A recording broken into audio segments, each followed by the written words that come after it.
Hello students, welcome to the civil centric again. Civil centric पे एक बार फिर से आपका बहुत बहुत स्वागत है। सो लास्ट सेशन में बेटा हम बात कर रहे थे थर्मल स्ट्रेसेस के बारे में और हमने थर्मल स्ट्रेसेस डिफरेंट केसेस में निकाली थी और हमने देखा था कि किस तरीके से थर्मल स्ट्रेस को हम काउंटर कर सकते हैं। राइट सो आज के सेशन में हम थर्मल स्ट्रेस में थोड़ा सा और आगे बढ़ते हैं और शुरुआत करते हैं इस क्वेश्चन के साथ। ठीक है, चलिए let's read the question.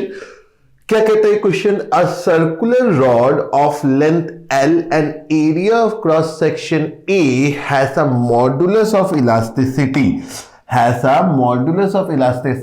E and coefficient of thermal expansion alpha. One end of the rod is fixed and the other end is free. तो क्या समझ में आ रहा है बेटा? हमको समझ में आ रहा है कि हमारे पास एक रॉड है। ठीक है, हमारे पास एक रॉड है जिसका एक एंड तो फिक्स है और दूसरा एंड जो है वो फ्री है। ठीक है, now if the temperature of the rod is increase by delta T, अगर इस बार का तापमान डेल्टा टी से बढ़ाया जाए तो इसमें से कौन सा ऑप्शन सही बैठेगा? तो stress develop in the rod is alpha delta t into E and strain developed in the rod is alpha delta t. तो क्या ये हो सकता है? नहीं हो सकता। ये तो सर हमने लास्ट सेशन में समझा था कि सर ये केस है हमारा फ्री एक्सपेंशन का। What is this case? This case is of free expansion. ये हमारा फ्री एक्सपेंशन का केस है। तो फ्री एक्सपेंशन में स्ट्रेस तो आ ही नहीं सकती, तो ये गलत हो गया। ठीक है, ये गलत हो गया। अभी हमको क्या बोलता है कि both stress and strain developed in the rod are zero. ये भी गलत है। क्यों ये गलत है भाई? स्ट्रेस तो जीरो होता है लेकिन स्ट्रेन जीरो नहीं होता। हमें पता है कि जब हम इसके टेम्परेचर को डेल्टा टी से इंक्रीज करते हैं तो लेंथ में चेंज होता है alpha delta T into L और डी में चेंज होता है alpha delta T into D. Right बेटा, तो ये हमारे चेंजेस होते हैं in the length and in the D. तो डेफिनेटली स्ट्रेन होता है, तो स्ट्रेन जीरो नहीं होता। ठीक है, ऑप्शन सी क्या कहता है? Stress developed in the rod is zero. ये ठीक बात है, स्ट्रेस जीरो होता है।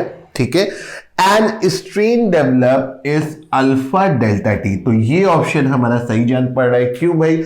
देखिए, फ्री एक्सपेंशन का केस है तो थर्मल स्ट्रेस तो जीरो हो गई, कोई स्ट्रेस डेवलप नहीं होती है। लेकिन स्ट्रेन क्या है? स्ट्रेन क्या होती है? स्ट्रेन होती है change in dimension upon original dimension. तो चेंज इन डायमेंशन क्या है? Alpha into delta T. So हमारा सी ऑप्शन यहां पे बिल्कुल सही फिट हो रहा है। तो सर इसमें तीन ही ऑप्शन आए थे क्या? नहीं, एक ऑप्शन और था, वो यहां पे मिस हो गया। कोई बात नहीं, हमें सही आंसर मिल चुका है। Not a big deal. So I hope कि थर्मल स्ट्रेस कब आती है और जब आती है तो उसको कैलकुलेशन कैसे करते हैं, ये बातें आप लोगों को क्लियर हो गई थी। तो थोड़ा सा और आगे बात करते हैं। अच्छा, ये इसका डी ऑप्शन है। डी ऑप्शन में देख ही लेते हैं। सो डी ऑप्शन में इस क्वेश्चन में क्या बोल रहा था बेटा? डी ऑप्शन में बोल रहा था कि stress develop in the rod is E alpha delta T and strain develop in the rod is zero. तो ये ऑप्शन हमारा गलत है और ऑलरेडी हमको सही option that is C option मिल चुका है। चलिए आगे बढ़ते हैं। ओके, इस क्वेश्चन को पढ़ते बेटा। लेट्स रीड दिस क्वेश्चन, है ना। इस क्वेश्चन को पढ़ते हैं तो क्या बोलता है क्वेश्चन में? अ स्टील क्यूब। सबसे पहले आप पढ़ेंगे, वीडियो पॉज करेंगे, ऑप्शन मार्क करेंगे अपनी कॉपी में। देन जब मैं इसको सॉल्व करूंगा तो आप देखेंगे कि क्या आपने सही कॉन्सेप्ट यहां पे यूज किया है या नहीं किया है। तो क्या बोल रहा है? A steel cube with all faces free to deform. एक हमारे पास स्टील का क्यूब है। सो एक क्यूब बना देता हूं। एक हमारे पास स्टील का क्यूब है and this cube with all faces to free to deform, मतलब इसके सारे फेसेस में ये डिफॉर्म करने के लिए फ्री है यानी आजाद है। यंग्स मॉडुलस दिया हुआ है, पॉइजन रेशियो दिया हुआ है, कोफिशिएंट ऑफ थर्मल एक्सपेंशन दिया हुआ है। The hydrostatic stress develop within the cube when it is subjected to a uniform increase in temperature that is delta T. तो अगर मैं इसका टेम्परेचर डेल्टा टी से बढ़ाऊं, अगर मैं इसका टेम्परेचर डेल्टा टी से इंक्रीज करूं, तो आपसे पूछ रहा है कि बताओ स्ट्रेस डेवलप क्या होगी। तो यहां पे स्ट्रेस क्या डेवलप होगी? कोई स्ट्रेस डेवलप नहीं होगी। जैसी बात हमने सीखी है, हमने क्या सीखा? हमने क्या सीखा कि अगर कोई बॉडी फ्री टू डिफॉर्म होती है तो ये फ्री एक्सपेंशन का केस होता है। ये हमारा फ्री एक्सपेंशन का केस होता है। टेम्परेचर बढ़ने से अगर ये बॉडी हर डायमेंशन में एक्सपेंड कर सकती है, मतलब किसी डायरेक्शन में, पहली बात तो लोड नहीं है, दूसरी बात कोई भी डिफॉर्मेशन को रिस्ट्रिक्शन नहीं है, तो हमारे स्ट्रेस आने का यहां पे कोई भी रीजन नहीं है। तो यहां पे हाइड्रोस्टैटिक स्ट्रेस बोले, कोई भी स्ट्रेस बोले, दैट इज जीरो, है ना। तो सर अगर मैं मान लो इसको रिस्ट्रिक्ट कर देता तो स्ट्रेस क्या आती? चलिए इसको सॉल्व करने की कोशिश करते हैं। तो हमने लास्ट सेशन तक हमने कितने क्वेश्चन देख लिए थे बेटा? लास्ट सेशन में हमने क्वेश्चन देख लिए थे 33 और एक और क्वेश्चन देखा था 34। So this is question number 35, ठीक है। और अब हम चल पड़े हैं question number 36 and now let's do question number 37। तो ये क्वेश्चन आपको बहुत सारे एग्जाम्स में देखने को मिलता है, चाहे वो सिविल में हो, मैकेनिकल में हो, आपको ये क्वेश्चन बहुत बार देखने को और समझने को मिलता है। तो चलिए बनाते हैं भाई, बनाते हैं। सो हमारे पास एक मान लीजिए क्यूब है। पिछले क्वेश्चन में ये क्यूब जो था हमारा, ये जो क्यूब था हमारा, ये फ्री टू डिफॉर्म था। अब मान लेते हैं कि ये क्यूब जो है अगर हमारा फ्री टू डिफॉर्म ना हो, ये क्या बनाया बेटा मैंने? ये क्यूब बनाया, ठीक है। ये मैंने क्या बनाया है? ये अपन ने क्यूब बनाया, राइट। ये अपन ने क्यूब बनाया और ये क्यूब, अब क्यूब बोलते हैं तो सबका डायमेंशन क्या हो गया? ये भी ए है, ये भी ए है, ये भी ए है। पीछे केस में जब हमारा टेम्परेचर इंक्रीज हो रहा था और कोई रिस्ट्रिक्शन नहीं थी, कोई रिस्ट्रिक्शन नहीं थी, तो ये क्यूब हर डायरेक्शन से एक्सपेंड हो सकता था, डिफॉर्म हो सकता था। और जब इसके डिफॉर्मेशन को यानी इसके स्ट्रेन को कोई रिस्ट्रिक्शन नहीं है, तो स्ट्रेस आने का कोई यहां पे चांस नहीं है, कोई रीजन नहीं है। तो अब अगर इस बॉडी को, इस क्यूब को मैं रिस्ट्रिक्शंस प्रोवाइड कर दूं, इसको मैं क्या प्रोवाइड कर दूं बेटा? अगर मैं इसको रिस्ट्रिक्शंस प्रोवाइड कर दूं in these 3 direction, in 3 direction में अगर हम इसको यहां पे रिस्ट्रिक्शन प्रोवाइड कर दे और अब इसके टेम्परेचर में इंक्रीज करें, तो क्या स्ट्रेस आएगी? हाँ जी सर, बिल्कुल आएगी, क्योंकि यहां पे हमें एक्सपेंशन यानी डिफॉर्मेशन को रिस्ट्रिक्ट किया जा रहा है। तो जब भी डिफॉर्मेशन को रिस्ट्रिक्ट किया जाता है तो हमारी स्ट्रेसेस बॉडी में जनरेट होती है, ठीक है। सो अब क्योंकि ये क्यूब है यानी सिमेट्रिकल नेचर है, सारी डायमेंशंस भी सेम है, तो जब सारी डायमेंशन सेम है, सिमेट्रिकल नेचर है, तो हर डायरेक्शन में जो स्ट्रेस आएगी वो सेम ही आएगी। तो अब आपने क्या करना है? आपने मुझे यहां पे थर्मल स्ट्रेस बतानी है और इसको आप हाइड्रोस्टैटिक स्ट्रेस भी बोल सकते हैं, क्योंकि हाइड्रोस्टैटिक स्ट्रेस क्या समझी थी बेटा हमने? जब भी हाइड्रोस्टैटिक बोल दे मतलब sigma x, sigma y, sigma z. तो अगर मैं आपसे एक बात बोलूं भाई, जब इसका टेम्परेचर बढ़ा तो ये एक्स में भी एक्सपेंड करना चाहता था, वाई में भी करना चाहता था, जेड में भी करना चाहता था। मतलब हमें एक रिएक्शन इधर भी मिलने वाला है, एक रिएक्शन इधर भी मिलने वाला है, एक रिएक्शन इधर भी मिलने वाला है, यानी तीनों डायरेक्शन में रिएक्शन आने वाला है, यानी तीनों डायरेक्शन में स्ट्रेस पैदा होने वाली है। सिग्मा एक्स आने वाला है, सिग्मा वाई आने वाला है, सिग्मा जेड आने वाला है और तीनों ही यहां पे इक्वल होने वाली है बाय द सिमेट्री, क्योंकि सिमेट्री है और टेम्परेचर भी हम मान के चल रहे हैं कि यूनिफॉर्मली इंक्रीज कर रहा है। और हमने प्रीवियस सेशंस में इस बात को भी महसूस किया था कि अगर sigma x, sigma y, sigma z तीनों सेम होते हैं तो इसे हम हाइड्रोस्टैटिक स्ट्रेस बोलते हैं। जैसा कि आप पीछे वाले क्वेश्चन में भी देख सकते थे कि यहां पे हमें हाइड्रोस्टैटिक नाम लिखा हुआ है, वैसे ही यहां पर भी हम बोल सकते हैं कि बताओ भाई हाइड्रोस्टैटिक स्ट्रेस हमारी क्या आ रही है। सो अब आपने इस क्वेश्चन को सॉल्व करना है और मुझे हाइड्रोस्टैटिक स्ट्रेस या थर्मल स्ट्रेस कई बार लिख करके बोलता है या स्ट्रेस इन सम डायरेक्शन बोलता है, आपको निकाल करके बतानी है। So let's find this out. और इसको निकालने के लिए जितनी भी इंफॉर्मेशन की आपको रिक्वायरमेंट है, जितनी भी इंफॉर्मेशन की आपको रिक्वायरमेंट है, वो सारी इंफॉर्मेशन आपके पास अवेलेबल है। सो आई एम वेरी श्योर कि अगर आप ट्राई करेंगे तो आप इस क्वेश्चन को सॉल्व कर सकते हैं, इस सवाल का जवाब बता सकते हैं। So let's try doing this. And मेरे सॉल्व करने से पहले हमेशा की तरह से आपको सॉल्व करना है। सो अब मैं इसे सॉल्व करने जा रहा हूं। अगर आपने नहीं किया हो तो प्लीज पहले कर लीजिए, उसके बाद कंटिन्यू करिए, ठीक है।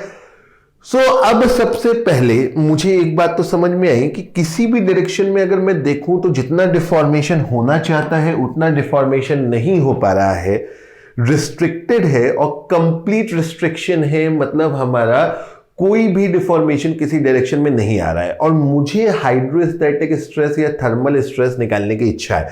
तो भाई हमने सॉल्व में क्या सीखा? हमने सीखा कि तोड़ो और जोड़ो, पहले तोड़ना है देन जोड़ना है। सो अगर हम बात करें किसी भी डायरेक्शन में, चलो एक डायरेक्शन पकड़ लेते हैं, एक्स पकड़ लेते हैं। तो एक्स डायरेक्शन में अगर मैं बात करूं तो एक्स डायरेक्शन में नेट डिफॉर्मेशन कितना है? नेट डिफॉर्मेशन कितना है? 0 है। अब ये नेट डिफॉर्मेशन हो किसकी वजह से रहा है? तो नेट डिफॉर्मेशन में एक हिस्सा तो है हमारे थर्मल डिफॉर्मेशन का। भाई टेम्परेचर बढ़ने से एक्स डायरेक्शन में थर्मल डिफॉर्मेशन क्या हो रहा है, ठीक है। प्लस एक डिफॉर्मेशन इसमें होगा क्योंकि जो रिएक्शन है वो एक्स डायरेक्शन में लग रहा है, जो रिएक्शन है वो एक्स डायरेक्शन में लग रहा है। तो अपन इसको थोड़ा सा ऐसे करते हैं, देखो देखो हम इसको ऐसे करते हैं, इसको बना लेते हैं एक बार और। तो ये हमारा क्यूबॉइड था, ये हमारा क्यूब था, ठीक है, ये हमारा क्यूब था। अब बेटा सबसे पहले सब कुछ भूल जाओ, पहले तोड़ो और जोड़ो।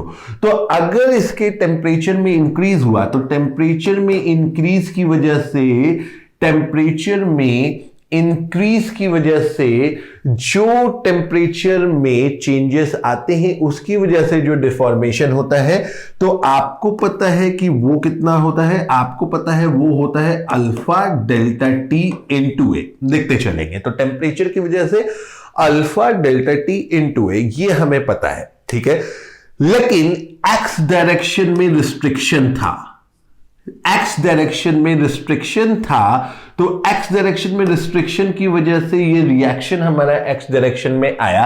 और अगर मैं सिर्फ इस रिएक्शन को देखूं तो केवल इस आर, तो बाकी सबको भूल जाना है, टेम्परेचर भूल जाना है, अदर रिएक्शन भूल जाने, जैसे हमने पहले किया था।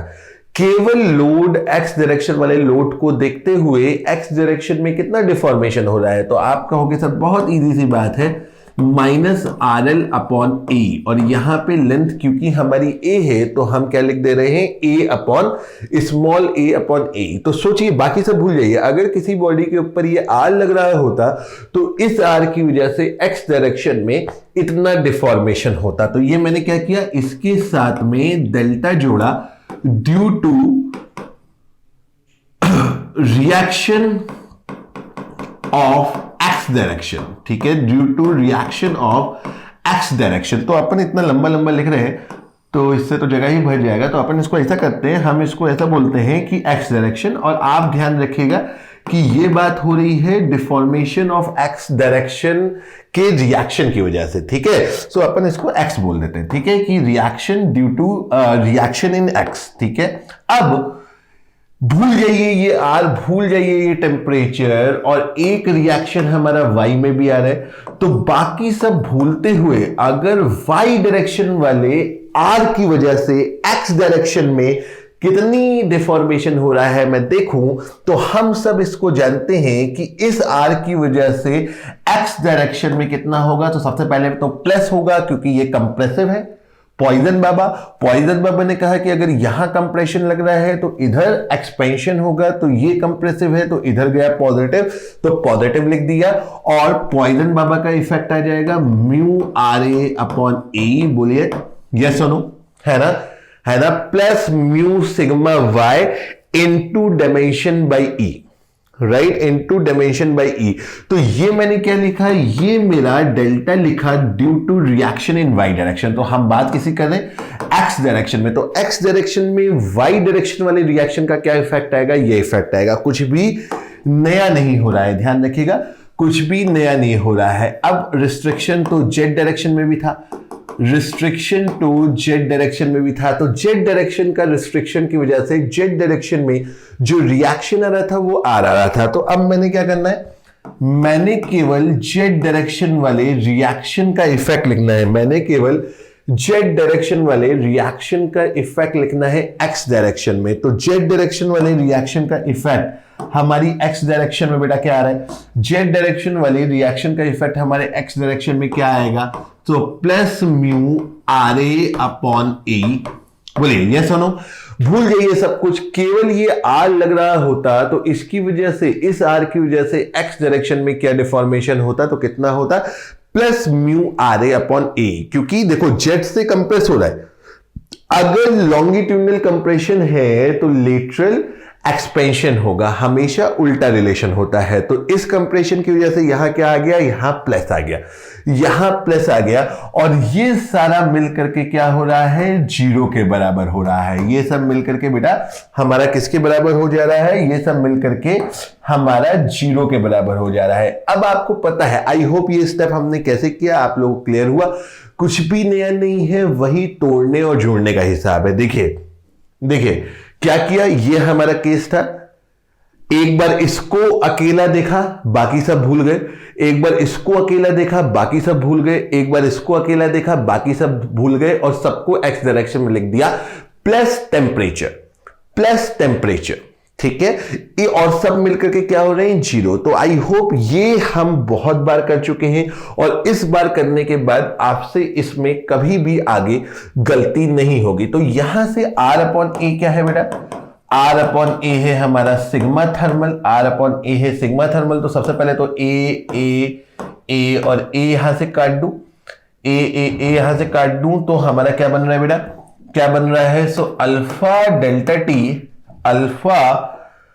Delta T minus sigma thermal upon E, minus sigma thermal upon E plus mu sigma thermal upon E, plus mu sigma thermal upon E plus mu sigma thermal upon E is equal to zero.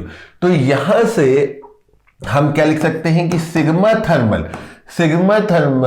Is equal to 1 minus 2 mu, sorry अगर मैं इसको इधर भेज दूं तो sigma thermal 1 minus 2 mu, ठीक है, ये दोनों माइनस में चले जाएंगे और दोनों सेम बात है तो जुड़ गया, upon E is equal to alpha delta T. तो सिग्मा थर्मल बेटा हमारा क्या हो गया, alpha delta T into E upon 1 minus 2 mu, upon 1 minus 2 mu with a minus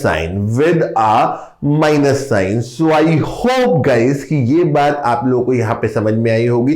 तो अगेन आप एक नया थर्मल स्ट्रेस का एक्सप्रेशन देख रहे हो।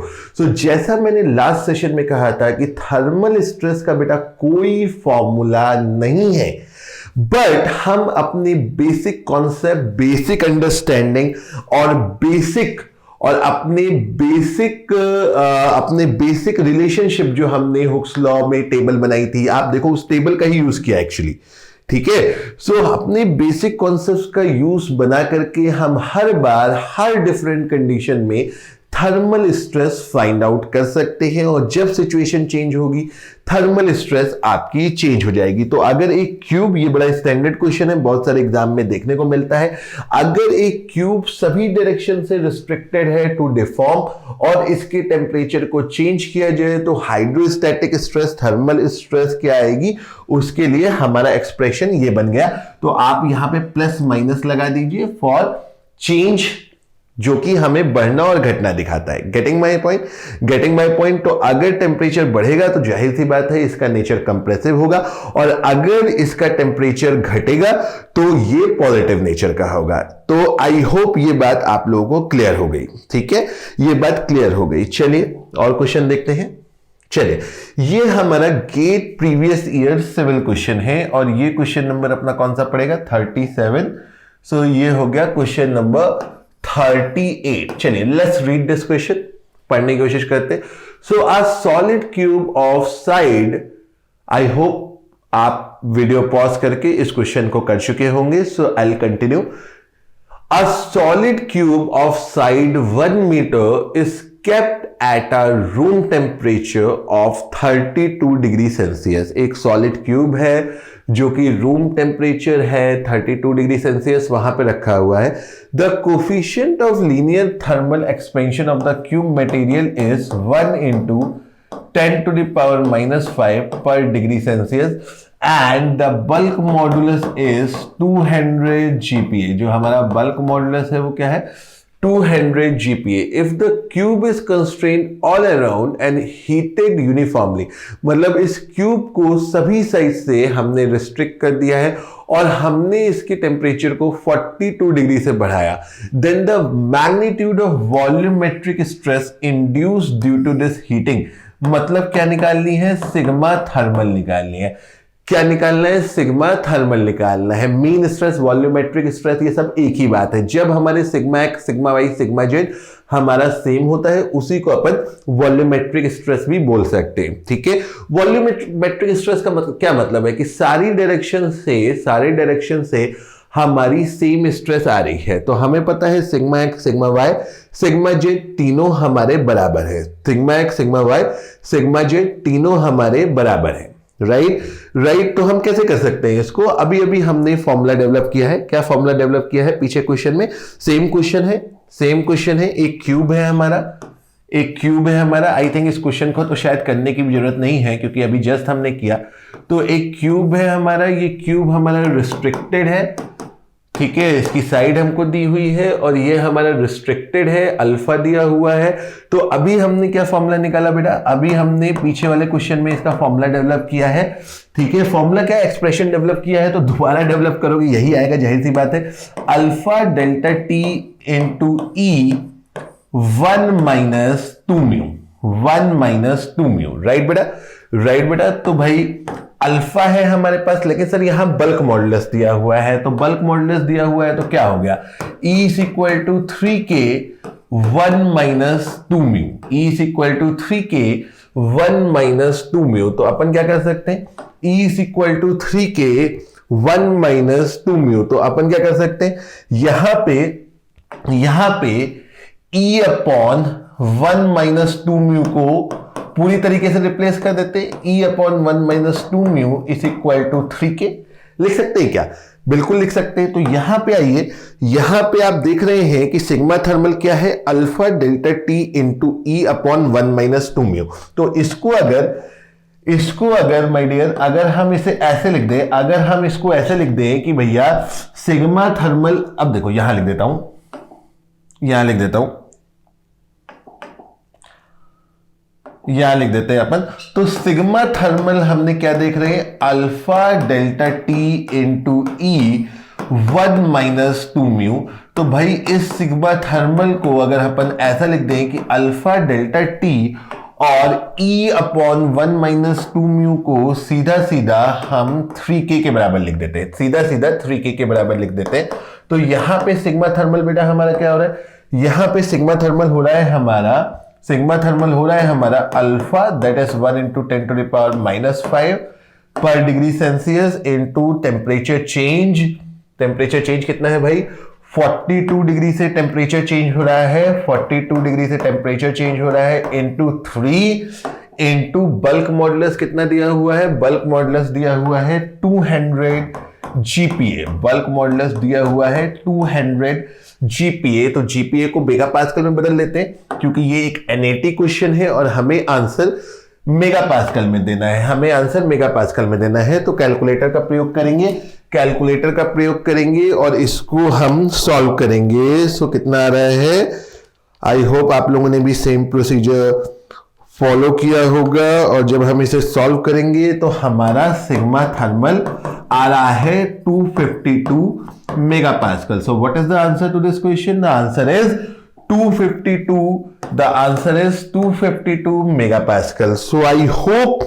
ये क्वेश्चन आप लोगों को आसानी से समझा होगा और ये क्वेश्चन हमारे सेम लाइन में था टू द प्रीवियस क्वेश्चन। तो इसी के साथ हमारी थर्मल स्ट्रेस आई थिंक आप लोगों को अच्छे से समझ में आ गई होगी और जो भी क्वेश्चन आप एग्जाम में अब इस जोन से देखोगे आई एम वेरी श्योर कि आप उसको सॉल्व कर सकते हैं। थर्मल स्ट्रेस एक बहुत ही इंपॉर्टेंट टॉपिक है और अगर आप एग्जामिनेशंस में देखोगे डिफरेंट कॉम्पिटिटिव एग्जामिनेशंस में तो ये बहुत ज्यादा हमसे पूछा भी जाता है। सो आई होप गाइस कि ये सेशन आप लोगों को समझ में आया होगा।